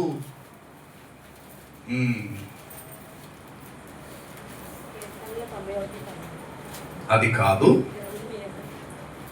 13వ అధ్యాయం ఇర్మియా గ్రంథము 16వ వచనం. ఆయన చీకటి కమ్మజేయక మునుపే మీ కాళ్ళు చీకటి కొండకు తగలక. ఏమిటా చీకటి కొండకు పాదాలు తగలటము? దీనిని వివరణించాడు. ఆయన నీ పాదములకు రాయి తగలకుండా అన్నాడు. దాని పూర్తి వివరణ ఇక్కడ ఇర్మియాలో, మీ పాదములు లేక మీ కాళ్ళు చీకటి కొండకు తగలక మునుపే అన్నాడు. ఆ చీకటి కొండ పాతాళం, అక్కడికి వెళ్లకుండా దేవుడు నిన్ను కాపాడుతా. అది బెటర్, అది అద్భుతమైన విషయం.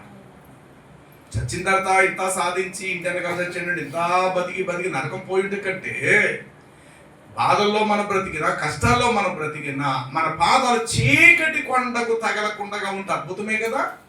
కాబట్టి ఆ చీకటి కొండ అనే మాటకు అర్థం ఏంటంటే పాతాళం యొక్క. ఇంకా కిందకు పెడతారా? చూడండి, మీ పాదాలు చీకటి కొండకు తగలక మునిపే మీ కాళ్ళు చీకటి కొండలకు తగలక మునిపే మీరు వెలుగు కోసం ఇంకా కనిపెట్టుకొని చుంటుండగా ఆయన ఇంకా దానిని గాఢాంధకారముగా చేయక మునుపే మీ దేవుడిని యెహోవా మహిమ గలవాడని ఆయనను కొనియాడుడి. ఆయనను మీరు, ఆయన మాట మీరు విననల్లని ఎడల మీ గర్వమును బట్టి నేను చాటున ఏడ్చెదను. అంటే అర్థం ఏంటి? నా పాదాలకు రాయి తగలకుండా. మా అబ్బాయి పొద్దుటే వెళ్ళాడండి, ఆటో యాక్సిడెంట్ అయిందండి, కాలు ఇరిగిపోయిందండి. మరి 91వ కీర్తన ప్రకారం తప్పించాలేమో. 91వ కీర్తన ప్రకారం నీ పాదాలకు రాయి తగలకుండా కాపాడుతాను. మరి ఆటోలో యాక్సిడెంట్ కాలు తీస్తారు మా పిల్లోడికి. మళ్ళీ మా పిల్లోడు సండే స్కూల్ విద్యార్థి, మన పిల్లోడు వాక్యంలో మంచి తిట్ట, మంచి ప్రార్థనాపరుడు. కాలే కాదు, ఒక బ్రేలే కట్ అయిపోయింది అనుకో, మరి దేవుడు కాపాడాలేమో.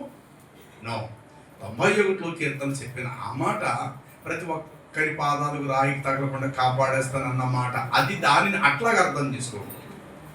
నరకమని కోపములోకి నీ పాదాలు వెళ్లకుండగా ఆయన నిన్ను కాపాడు. ఇది అసలైన అర్థం. అంతే తప్ప మెట్లు దిగుతున్నానండి, కాలు స్కిడ్ అయిందండి, కట్టేసేసారండి, వేలిరిగిపోయిందట, అప్పుడే 91 కీర్తన కూడా చదువుకుంటూ గచ్చలా తుడుచుకుంటూ వెళ్ళాడు, పొద్దుటే మడత పడిపోయి కాలు ఇరిగిపోయిందండి. మరి 91 కీర్తన చదువుకుంటూ వెళ్ళినప్పుడు కాపాడాలేమో అసలు అనుకుందా? కాబట్టి దీని అర్థం అది కాదు. నీ పాదములకు రాయి తగలకుండా వారు నిన్ను తమ చేతుల మీద ఎత్తి పట్టుకుందరు. నీవు సింహము అన్నాడు. సింహం అంటే ఎవరు?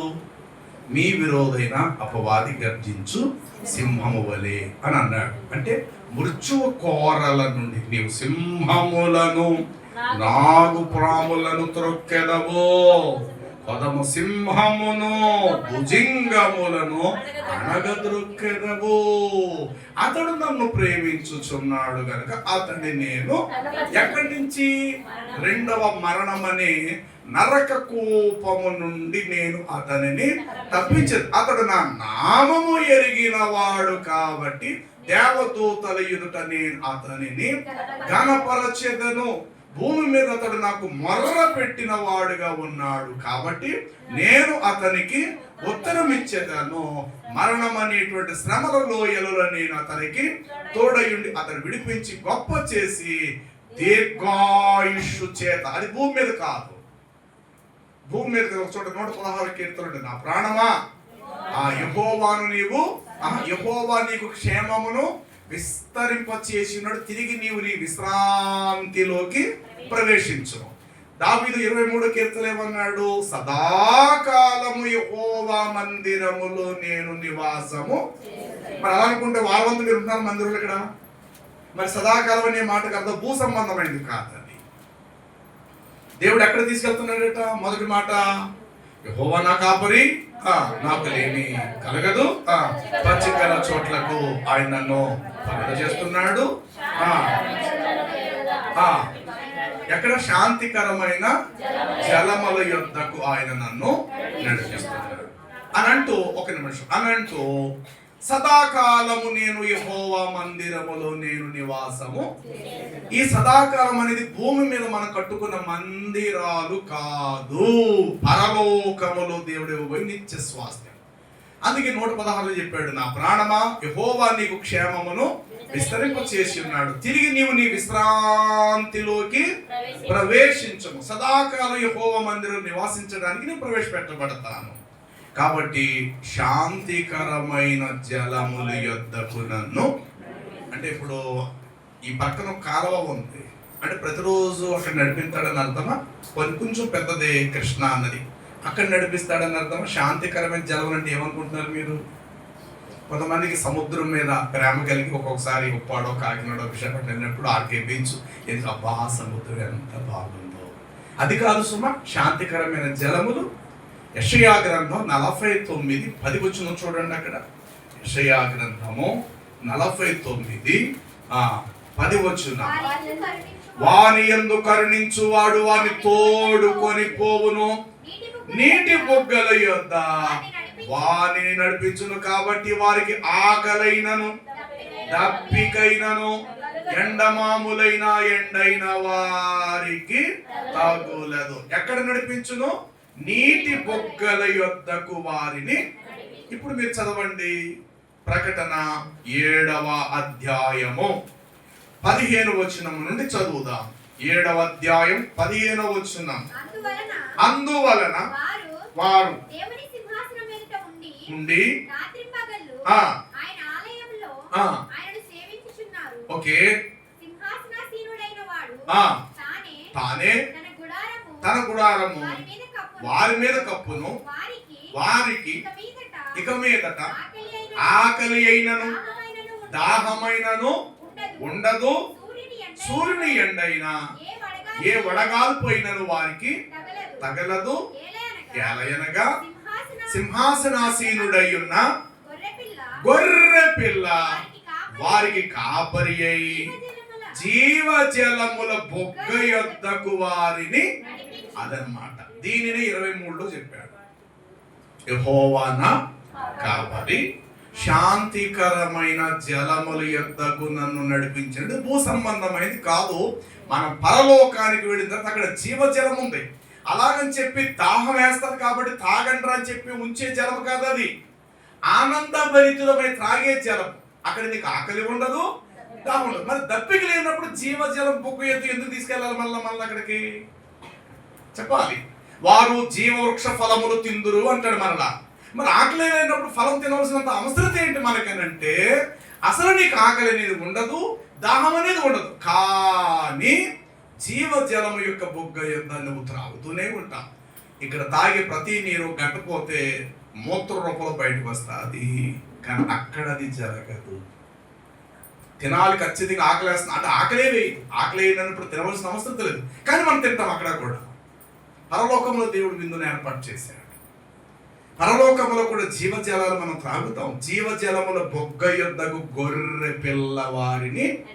ఇప్పుడు 23వ కీర్తనలో ఉన్న మొదటి మాట భూ సంబంధమైన, మరణించిన తర్వాత పరలోకానికి సంబంధించింది అది. ఇంతవరకు మీరు ఏమనుకున్నారు?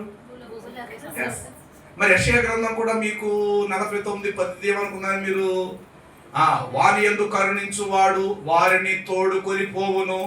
అక్కడ ఎండైనను ఎండమావులైనను ఆకలైనను దప్పికైన ఉండదు, ఆయన వారిని నీటి బుగ్గల యొద్దకు వారిని తోడుకొని పోవును. ఈ మాట యెషయా 49:10 చదివారు. అటు కీర్తన 23 తొలి వచనాల నుండి కింద వరకు వస్తే ఇవే మాటలు కనపడ్డాయి. ఇప్పుడు ప్రకటన గ్రంథము 7వ అధ్యాయంలో చూసి దాని సంపూర్ణత మనకు కనబడింది. ఇక్కడ ఏమని? సింహాసనాసీనుడైన గొర్రె పిల్లయే వారిని నీటి బుగ్గల యొద్దకు వారిని నడిచి. అదే క్రమములు నీ పాదాలకు రాయి తగలదు అంటే, మా అబ్బాయి ఆటో మీద వెళ్ళాడంటే కాలు ఇరిగిపోయిందండి బాబు, మరి ప్రార్థన చేసుకుని వెళ్ళాడు కాపాడాలి, ఆ మాట చెప్పకూడదు ఇక్కడ. నీ పాదాలకు రాయి తగలకుండా అనే మాటకు అర్థము మరణించిన తర్వాత నీ ఆత్మ పాతాళ వశము కాకుండా అని అర్థం. కానీ మనం ఏం చేస్తాం సార్? ప్రభా మేము ఊరు వెళ్తున్నాం ప్రభా, స్టీరింగ్ మీద మీరు తోడున్నాడు ప్రభా, 4 చక్రాలు గాలు ఉన్నారు ప్రభా, పాదాలకు రాయి తగలన్నావు కాబట్టి ప్రభా, నా సన్నిధి తోడుగా వచ్చినన్నావు కాబట్టి ప్రభా, మాకే చిన్న పాయన క్షేమంగా ఇంటి నడిపి ప్రార్థన చేస్తాం. అవునా కదా? ప్రార్థన చేసుకోవటం ధర్మమే. జరిగే ప్రమాదం జరగక, అంటే ప్రమాదం జరగకపోతే హాస్పిటల్ మెయింటెనెన్స్ ఎవరుతారండి? చెప్పరే. ఇప్పుడు డాక్టర్ గారు నీరసంగా ఇంటికి వెళ్ళాడు, భార్య గ్లాస్ ఇచ్చి మంచి లేదు, ఏటంత నీరసుకున్నారంటే కేసులు ఏమి లేవే బాబా. ఏమంటారట? కేసులు ఏమి లేవే బాబా. ఆడవాళ్ళు ఏమో నర్సులు జీతం 3 నెలలు జీతాలు ఇవ్వలేదే బాబా, కరెంటు బిల్లు కూడా కట్టలేదే బాబా అని ఈ పెద్ద డాక్టర్ గారు నీరసంతో ఇంటికి వెళ్ళి కూర్చున్నాడు.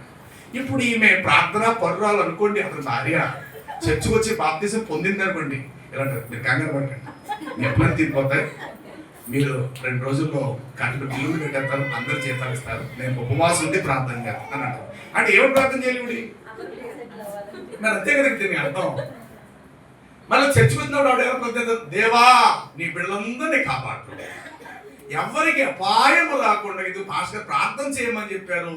ఆ బిడ్డంతట్లో తోడుండండి, వచ్చే వారి ప్రయాణాల్లో కాపుదలు ఇవ్వండి ప్రభా, సువార్తకు వెళ్తున్న ఎవరికి చిన్న గీత కూడా తీసుకోకూడదు ప్రభా అని ఆవిడే మీకు రోజు ప్రార్థన చేద్దా.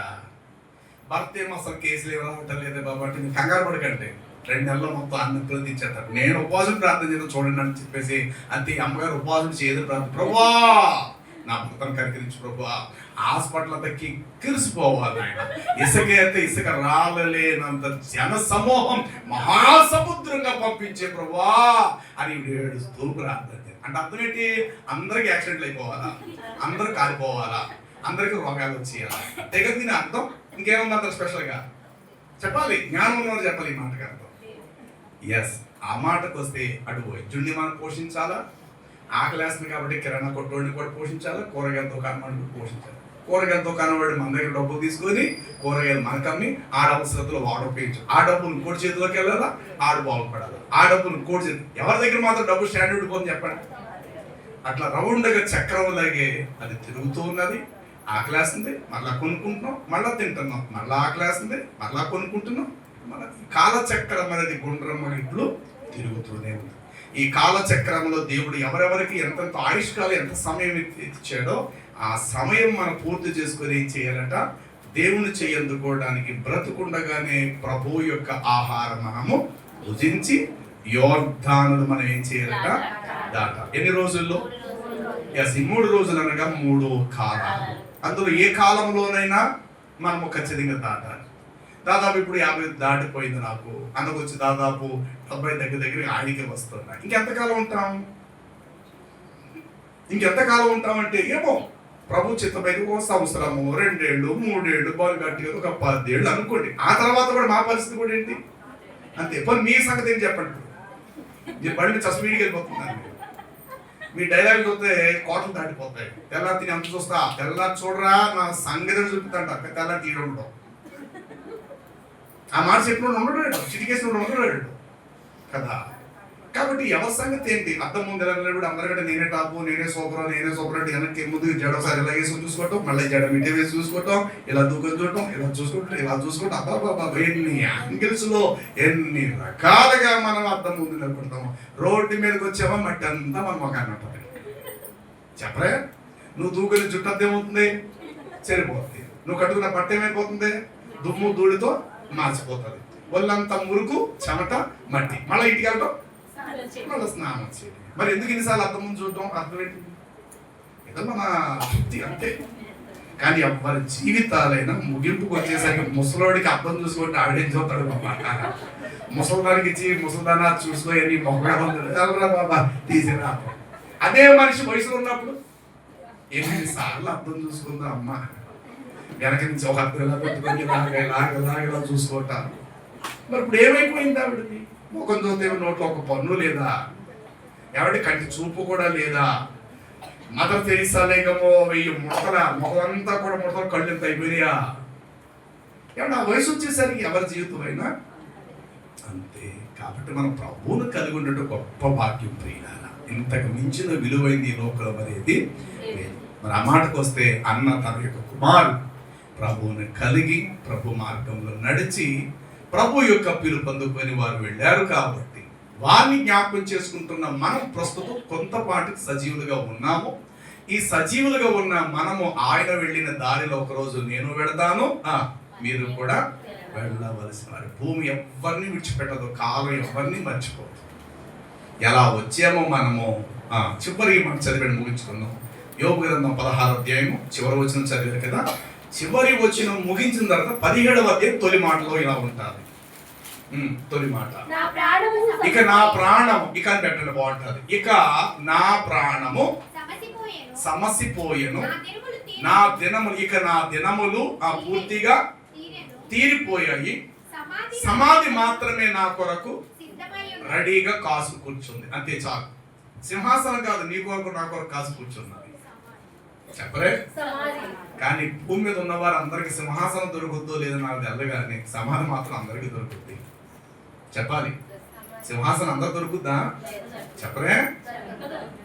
సింహాసనానికి స్వార్థం ఉందేమో కానీ సమాధి మాత్రం స్వార్థం లేదు.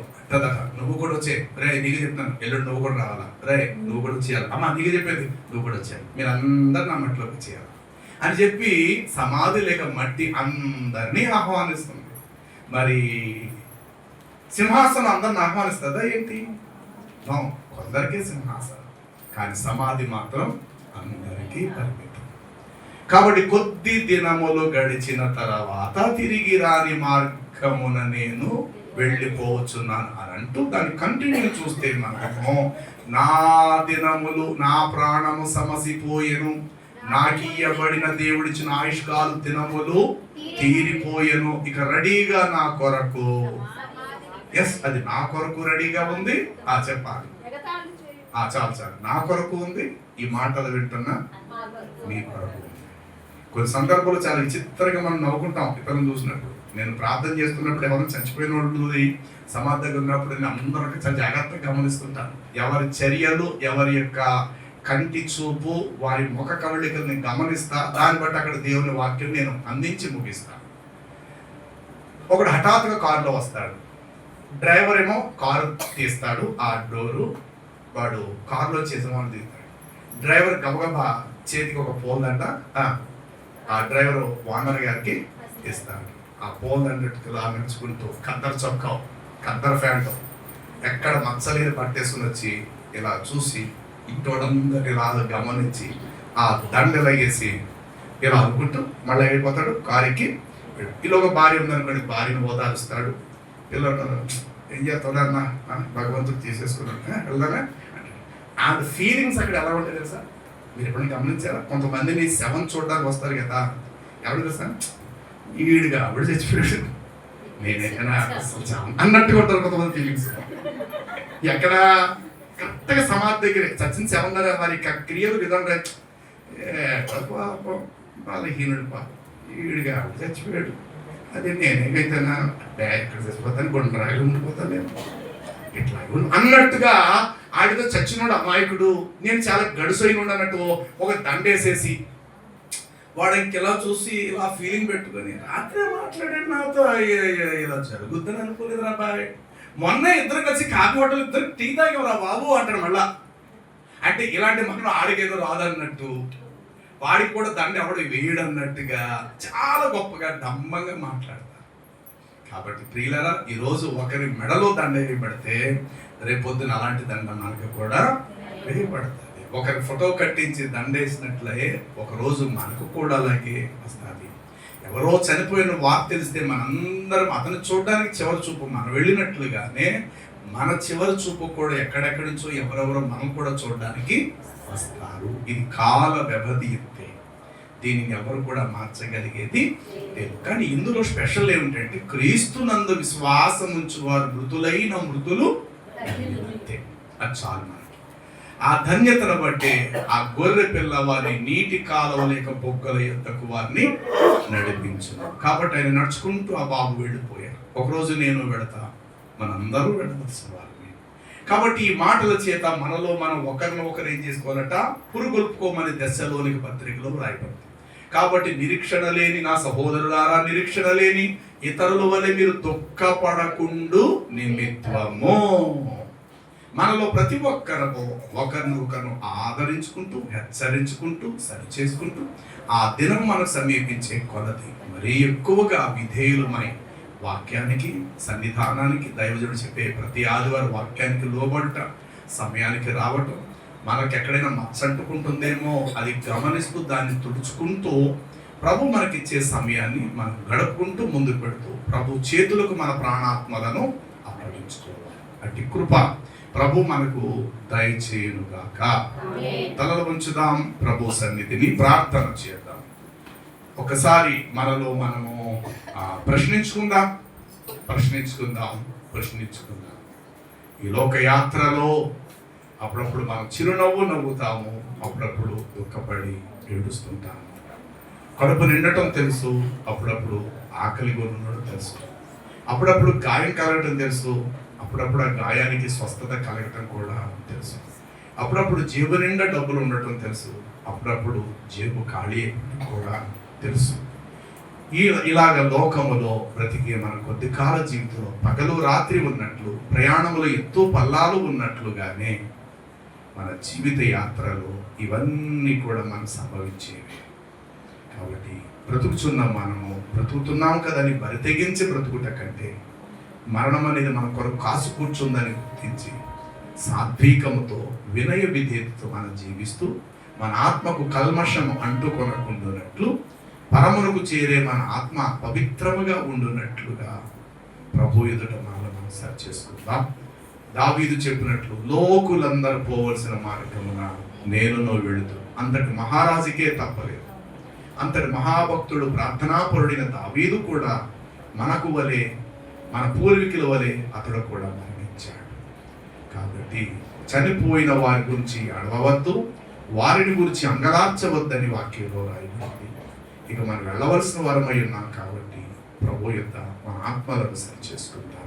మహాపరిశుద్ధుడు, దయగలిగిన మా ప్రియ తండ్రి, ఇది దైవజనులైనా మీ సేవకులు అప్పారావు గారిని బట్టి, అమ్మగారిని బట్టి ప్రార్థిస్తున్నాం. వారి కుమారుని బట్టి ప్రార్థిస్తూ 6వ సంవత్సరము మీ చెయ్యెత్తుకొని మీ మహిమలో ప్రవేశపెట్టబడ్డారని ఎరిగి కుటుంబముగా, సమాజముగా మేమందరము ఈ సందర్భములో మాకివ్వబోయే చివరి గడియలో జరగబోయే సంఘటనల గురించి మేము మాట్లాడుకున్నాము. మాలో మేము ఆ మాటల చేత విత్తబడి మేము సరి చేసుకోవడానికి అవకాశము మాకు ఇచ్చారు. దేవా, నీవు స్వార్థపరుడవు కాదు, పక్షపాతివి కాదు. దేవ, ఎవరెవరికి కాలం ఎంత నిర్ణయించినారో ఆ కాలము చప్పుననే అందరం ఈ లోకాన్ని విడిచి మీ యొద్దకు రావాల్సిన వారమయ్యాం. మరణం ఏ రూపంలో మా దగ్గరకు వచ్చిందనేది ముఖ్యం కాదు, కానీ మరణం వచ్చేసరికి మేము మీ యందు ఎట్లా భయభక్తులు కలిగి జీవించామనేదే ముఖ్యమైన విషయం. ఎందుకంటే వారి క్రియలు వారి వెంట పోవచ్చున్నవి అని మీ వాక్యంలో రాయబడినది. కాబట్టి ప్రభువా, మా క్రియలను బట్టి మాకు ఫలము లేక తీర్పు జరుగుతుంది. కాబట్టి మంచి క్రియలు వారి వెంట వెళ్ళును, చెడ్డ క్రియలు కూడా వారి వెంటే వెళ్ళునని వ్రాయబడినారు. కాబట్టి నీ వాక్యం చేత మా జీవితాలు సరిచేసుకోవాలి, కట్టబడాలి, ఆత్మీయంగా మేము సరిచేసుకోవాలి, ఫలించాలి, మీ చిత్తం కొరకు ఎదురు చూపు చూడాలి ప్రభా. మాకే సమస్య కలిగిందని మేము కుంగిపోవటం కాదు, కానీ లోకములో అనేకులు సంభవించేవి మాకు సంభవిస్తాయి, మాకు సంభవించేవే ఇతరులకు కూడా సంభవిస్తున్నాయి అని గుర్తించి ఇవ్వబోయే ఆ మహిమ లోకాన్ని బట్టి మేము మీకు విధేయులుగా మేము జీవించాలి. నీ యందు విశ్వాసం నుంచి వాడు మరణములోకి రాక, తీర్పులోనికి రాక, మరణము నుండి జీవములోకి దాటి ఉన్నాడని రాయబడినది. అలాగూ మేమందరము జీవించడానికి సహాయం చేయండి. మీ సేవకులు సేవకురాల ఆరోగ్యం కోసం ప్రార్థిస్తున్నాం. అప్పగించిన ఈ పరిశుద్ధ సంఘాన్ని బట్టి మీకు వందనాలు. దినాభివృద్ధి పరచండి. నాయన ఇచ్చిన ఆయుష్కాలాన్ని బట్టి మీకు స్తోత్రాలు చెల్లిస్తూ సంఘానికి వచ్చే ప్రతి కుటుంబాన్ని నీ మహిమయందు ప్రతి అవసరత తీర్చండి. కుటుంబాన్ని విడిచి వెళ్ళిన నీ కుమారుడిని బట్టి తన సతీమణి బిడ్డల కొరకును ప్రార్థిస్తున్నాము. ప్రతి ఏటా ఈ రీతిగా నీ సన్నిధిలో జ్ఞాపకం చేసుకుంటూ మేము కూడా రావాల్సిన వారమై ఉన్నాయి. మమ్మల్ని మేము పురుగొల్పుకొని మాలో మేము బలపరచబడటానికి కూడా సహాయం చేయండి. సమస్త ఘనత మహిమ మీకు చెల్లిస్తూ మా ప్రభువును రక్షకుడైన క్రీస్తు యేసును ప్రార్థించి వేడుకుంటున్నాం తండ్రి. ఆమేన్. ఆమేన్. ఆమేన్. మన తండ్రి అయిన దేవుని ప్రేమ, యేసు ప్రభు కృప, పరిశుద్ధాత్మని సన్నిధి సదా మనకు తోడై నడిపించు. ఆమేన్. ఆమేన్. Thank you. మంచిది అందరికీ.